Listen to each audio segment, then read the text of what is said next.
I pledge allegiance to the flag of the United States of America and to the republic for which it stands, one nation, under God, indivisible, with liberty and justice for all. Bow your heads. First, I'd like you to include our friend Greg, who's having surgery today, in your prayers.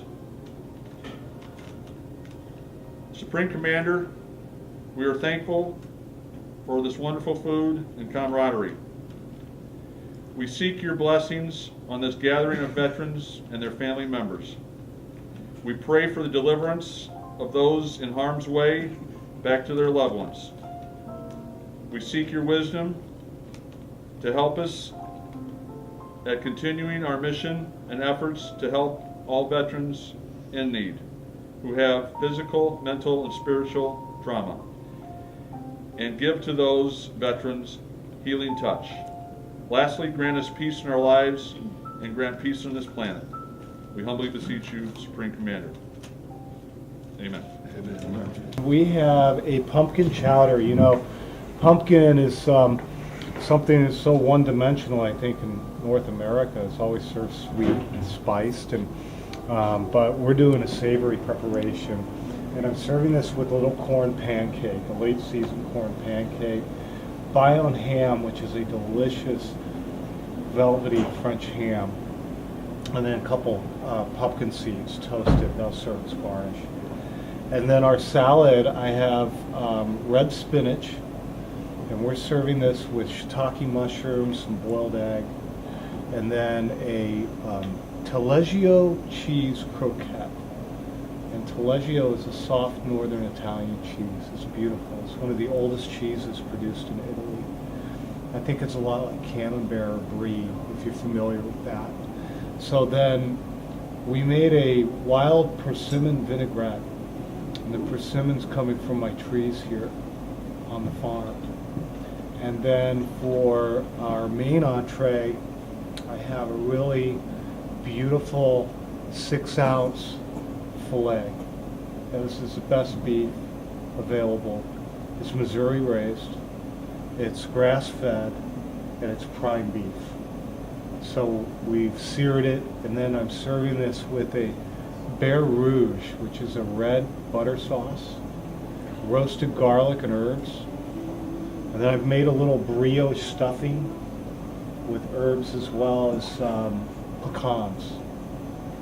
And then we'll have some peas with that as well. And then for dessert, it's called a caramel pot de creme. It's a custard. And we've made a Jonathan apple compote that's simply fruit cooked with sugar and a little bit of lemon juice. And we'll serve this warm with the custard. So Nancy and I and our family here at Stone Soup are honored to have you here. Thank you for your service, and bon appetit. My name is Brad Trower. It's Nicole Fink, my girlfriend. We're from Eureka, Missouri. I'm a Marine veteran, 8 years. I served in Iraq. Good enough. Good enough? All right. There you go, sir. She gets it. And then you stand, Michael.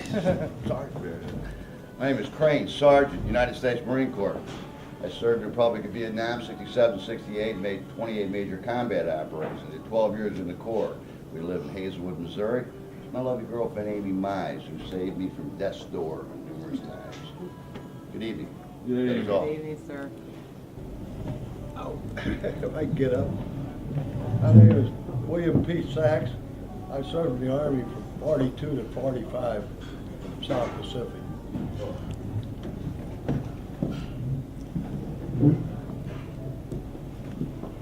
My name is Harrison Oakes.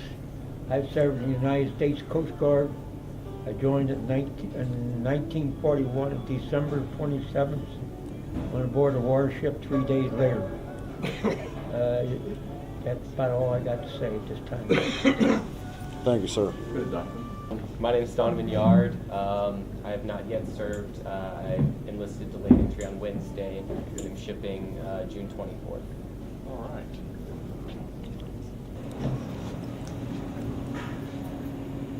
My name is Mark Morrison. This is my wife, Dorothy.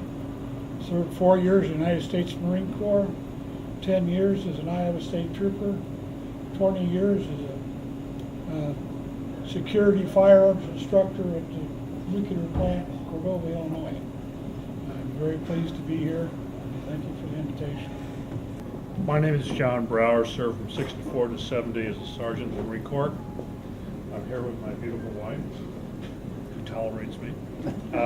And I'm also involved with the Focus Marines Foundation, working with veterans that are returning with issues. Well, good evening. My name is Staff Sergeant Neil Lang. Did 2 tours of Marine Corps Infantry. Now I'm in the Missouri National Guard as a military policeman.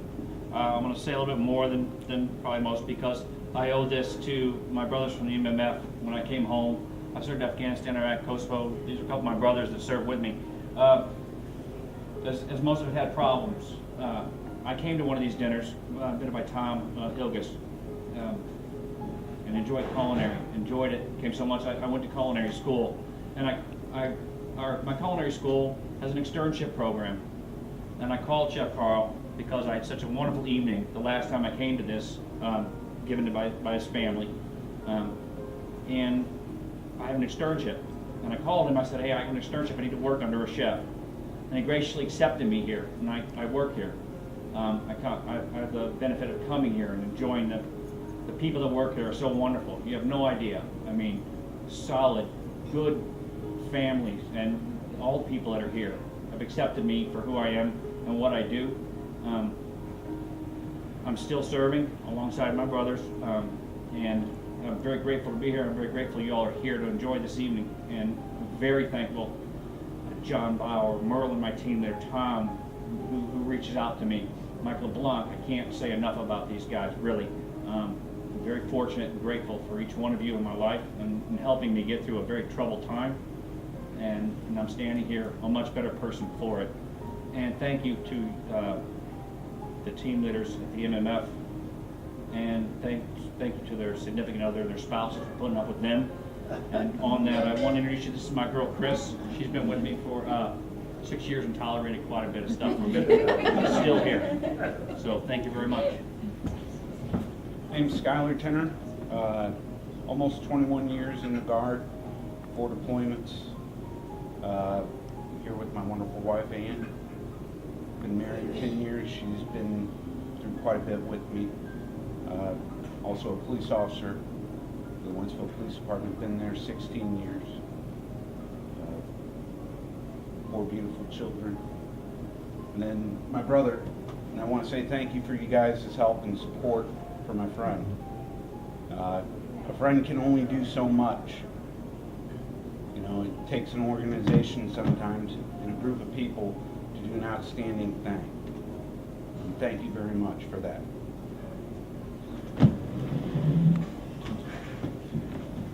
Good evening, my name is Michael Moore. Served 4 years active duty in the U.S. Navy before I got out, and I've been in the Missouri National Guard for 11 years. One tour of duty in Iraq with these 2 guys. I'm here tonight with my beautiful fiancée Denise, and thank you for the invitation. My name is Tom Elgers, United States Marine Corps, 63 through 69 Sergeant. Unfortunately, I had to serve with this guy, but he's the inspiration for the Focus Marines, which I am, which Jeff is. This is my lovely wife for 49 years, so you talk about suffering. And I love this flag. My name is Merlin Clayton. This is my wife, Darlene. She suffers too. She puts up with me and everything else. But I was in the Marine Corps in the late 60s, and I'm also part of the Focus Foundation here in the metropolitan area that serves you warriors that deserve it. Thank you. I think that. And again, I'm Michael LeBlanc, United States Navy, 1970 to 74. Served with the Magnificent Bastards, 2-4, 72, 73, and 74. and do a lot of work with the Focus Marine also. And it's the amazing part of it, I always say, I think I get as much out of going there as you hear them say. So it's a battle for all of us, and thank you so much for coming tonight. And I'll tell you what this flag is going to do a little bit later on. So go ahead and sit down. Now what we're going to do is I'll introduce Donovan. I want to start off with telling you guys a story. About a year ago, I took a visit to Missouri Institute of Science and Technology in Rolla, Missouri.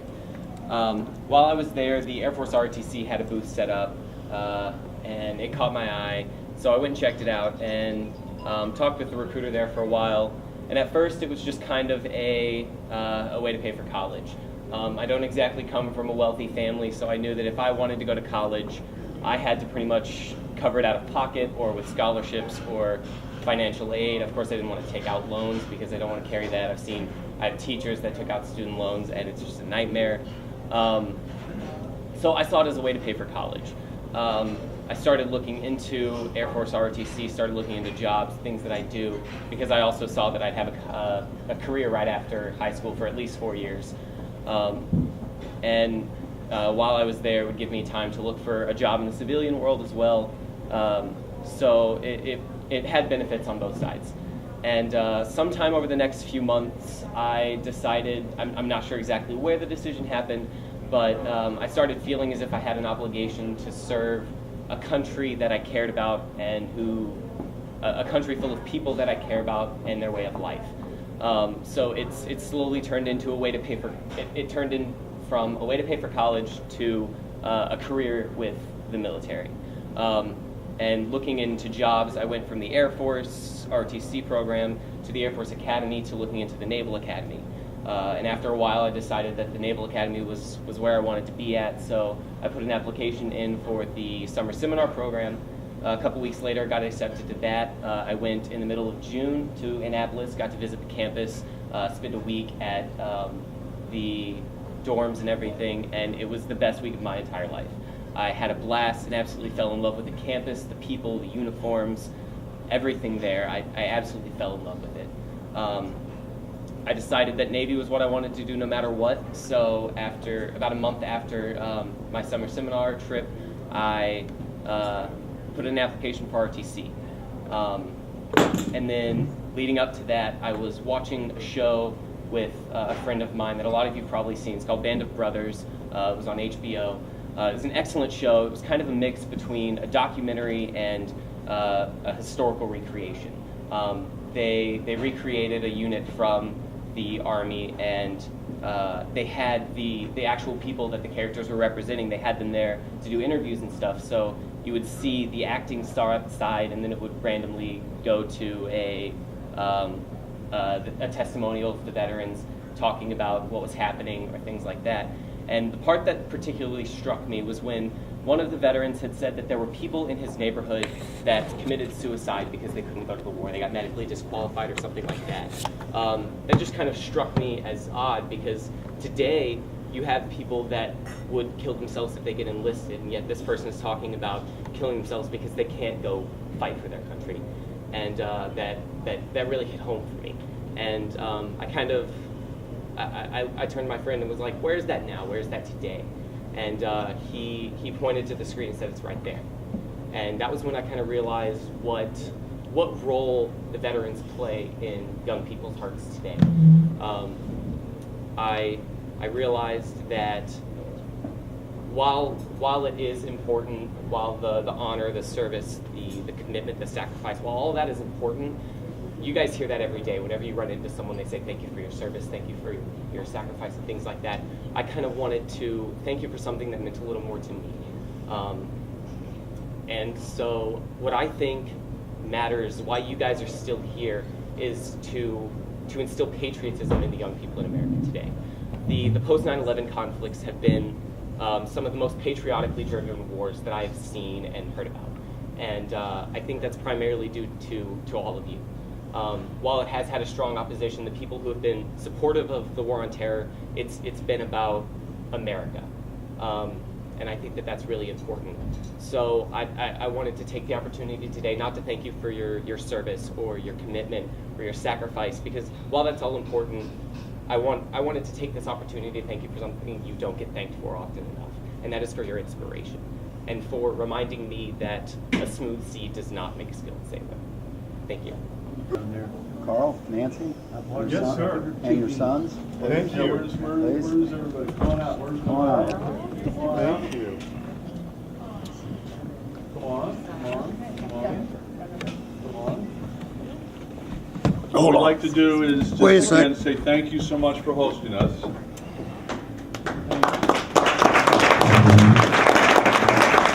And I have this conversation with Carl every time I'm coming out. I said, Carl, do you have a flag? And he goes, so what we'd like to do is beforehand, we have a flag. Everybody here touched it and put a lot of love into it. Awesome. So, Isabella, what are you going to do? Thank you. Thank you. Thank you very, very much. Give up. Right here. Yeah. Give it.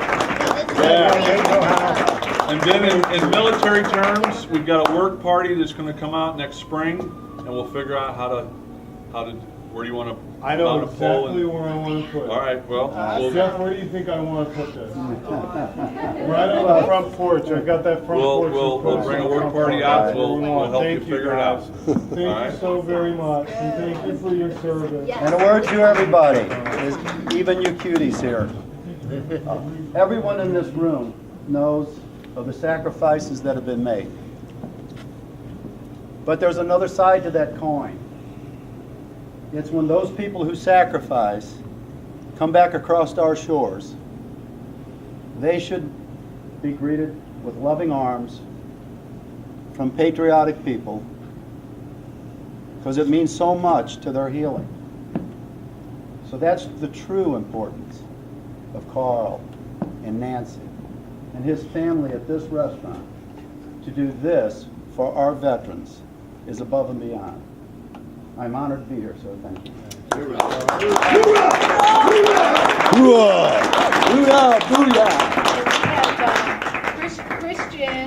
Christian, why don't you tell the girls what you're going to do for them? All right. Yeah. So, I got some of these. I know how to make them. they're friendship bracelets. Yeah. And I'm going to make them for you. So he just ran home and got his loom, and he's going to make 2 bracelets right now for these little girls. Did you guys?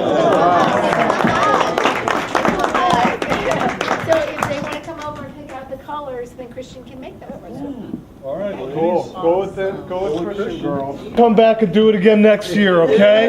Same time next year. So Thanksgiving here at Stone Soup Cottage. Tell your friends. I got plenty of room. So let's come and have a party, okay? And happy Thanksgiving and happy holidays. And I'll see you right here next year. I promise. You can count on us, okay? Thank you.